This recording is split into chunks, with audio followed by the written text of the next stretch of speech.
menjadi tenang dan tentram. Memang benar salat ada suatu kekayaan yang besar.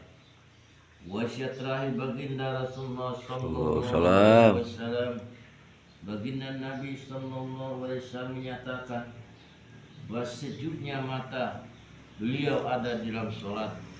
Wasiat terakhir ketika beliau hampir wafat ada jagalah salat, dari kitab Kanzul Umar. Banyak hadis yang meriwayatkan wasiat terakhir baginda Nabi sallallahu alaihi wasallam. Salah satu di antaranya ada hadis Sayyidatina Ummu Salamah radhiyallahu anha, dia berkata sabda terakhir baginda Rasulullah sallallahu alaihi wasallam ketika beliau sudah berat berbicara adalah jagalah salat dan takutlah kepada Allah Subhanahu wa taala dalam menjaga hak-hak hamba saya. Hadis itu juga telah diriwayatkan oleh Sayyidina Ali radhiyallahu bahwa ucapan terakhir baginda Nabi sallallahu alaihi wasallam ada penekanan terhadap salat dan anjuran agar takut kepada Allah Subhanahu wa taala dalam masalah menjaga hak-hak hamba saya, dari kitab Jami'us Syahih. Utamaan salat Isra. Suatu ketika baginda Nabi sallallahu alaihi wasallam mengirim sepasukan jihad ke Najd. Dalam waktu yang sangat singkat mereka kembali dengan membawa kemenangan serta harta rampasan yang sangat banyak. Orang-orang sangat heran karena mereka sangat cepat kembali dengan membawa kemenangan dan harta rampasan yang sangat banyak. Baginda Rasulullah SAW bersabda, "Maukah kalian aku beritahu tentang orang mendapatkan harta yang lebih banyak daripada harta tersebut dan lebih cepat waktunya? Dia ada orang yang sholat subuh dengan berjamaah. Setelah sholat dia duduk di tempatnya hingga terbit matahari. Ketika habisnya waktu sholat dimakruhkan kurang lebih 20 menit setelah terbitnya matahari. Kemudian dia mengerjakan 2 rakaat sholat Isra." Inilah orang-orang yang mendapatkan keuntungan lebih banyak dalam waktu yang lebih singkat. Isra nggak boleh dunia ya. Kejar dunia nggak salah Isra. Syekh Zaki Baqi rahmatullahi, seorang ahli tasawuf yang masyhur berkata, kami mencari 5 hal.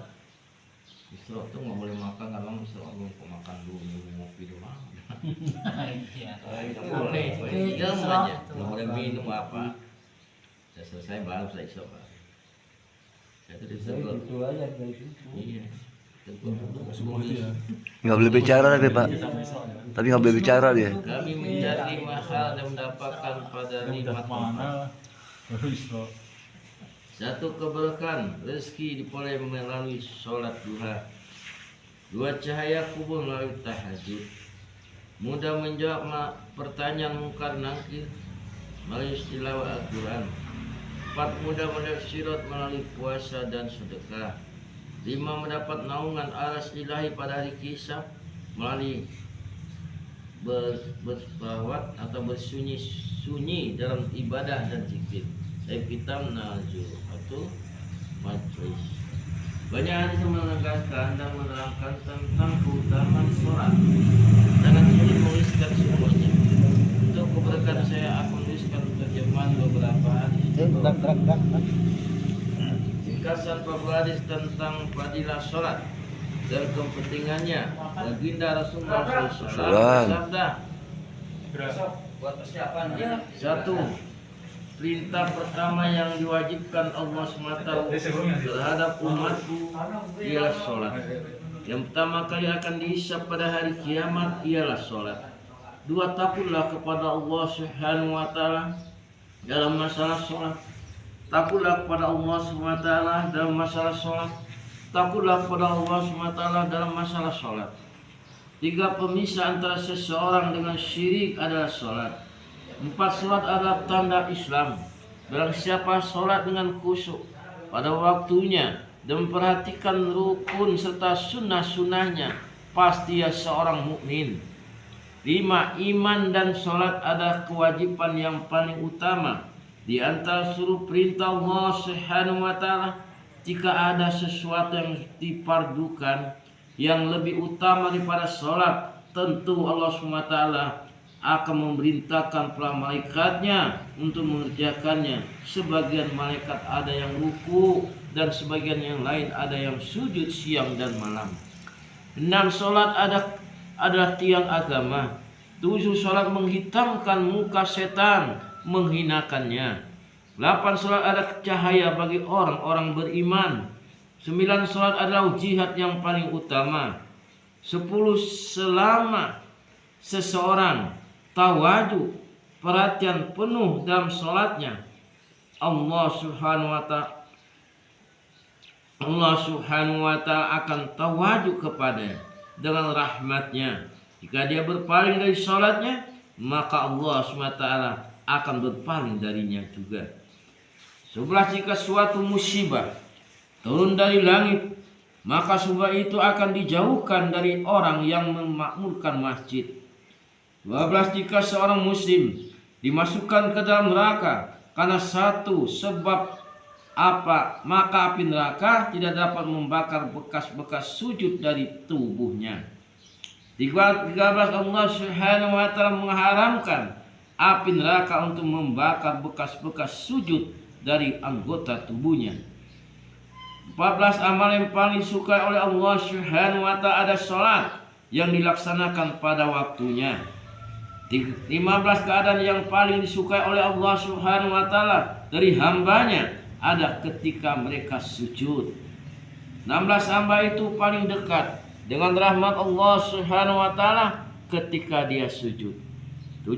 Salat ada kunci surga. 18. Jika seseorang berdiri untuk salat, pintu-pintu surga akan dibuka. Dan Allah Subhanahu wa taala akan menyikapkan hijab antara Allah Subhanahu wa taala dan orang itu selama dia tidak sibuk dengan batuk dan lain-lain. 19. Orang yang sedang sholat sedang mengetuk pintu diraja, pasti pintu yang selalu diketuk akan terbuka. 20. Kedudukan sholat dalam agama seperti kedudukan kepala pada badan.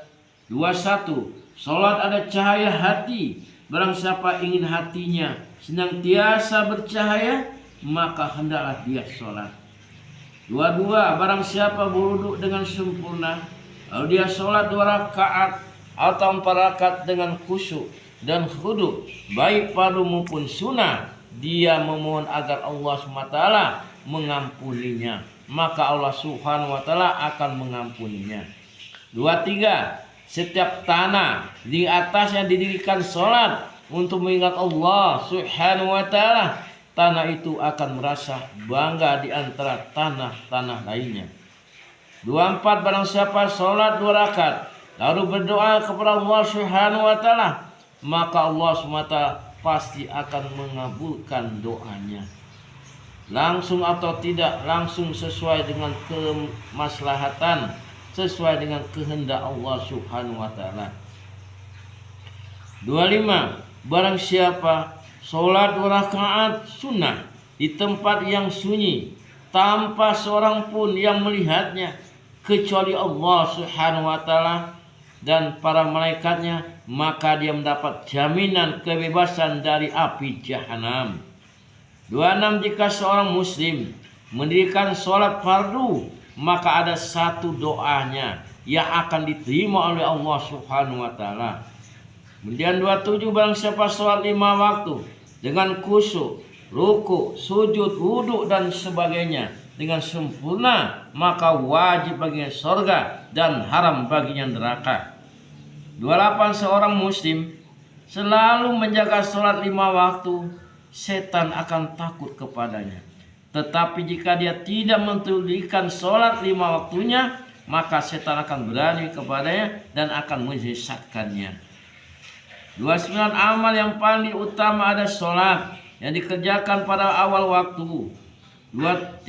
Sholat ada miqatnya para muttaqin, orang-orang takwa. 31 amal yang paling dicinta oleh Allah Subhanahu wa taala ialah salat yang dikerjakan pada awal waktu. 32 barang siapa pergi pagi hari ke masjid untuk sholat, berarti dia membawa bendera iman di tangannya. Dan barang siapa pergi ke pasar, berarti dia membawa bendera setan di tangannya. 33 4 rakaat sebelum zuhur, pahalanya menyamai 4 rakaat tahajud. Kemudian 234 4 rakaat sebelum zuhur dihitung sama dengan 4 rakaat sholat tahajud. 35 rahmat Allah Subhanahu wa taala bercucuran kepada orang yang berdiri dalam sholat. Dan 26 sebaik-baik sholat setelah sholat fardu ada sholat tengah malam, tetapi sangat sedikit orang yang mengerjakannya. 37 malaikat Jibril alaihissalam datang kepadaku dan berkata, "Ya Muhammad, berapa lama pun engkau hidup, suatu saat engkau akan mati juga. Siapapun yang engkau cintai, suatu hari engkau akan berpisah dengannya. Apapun yang engkau kerjakan, baik atau buruk, sesungguhnya engkau akan menerima balasannya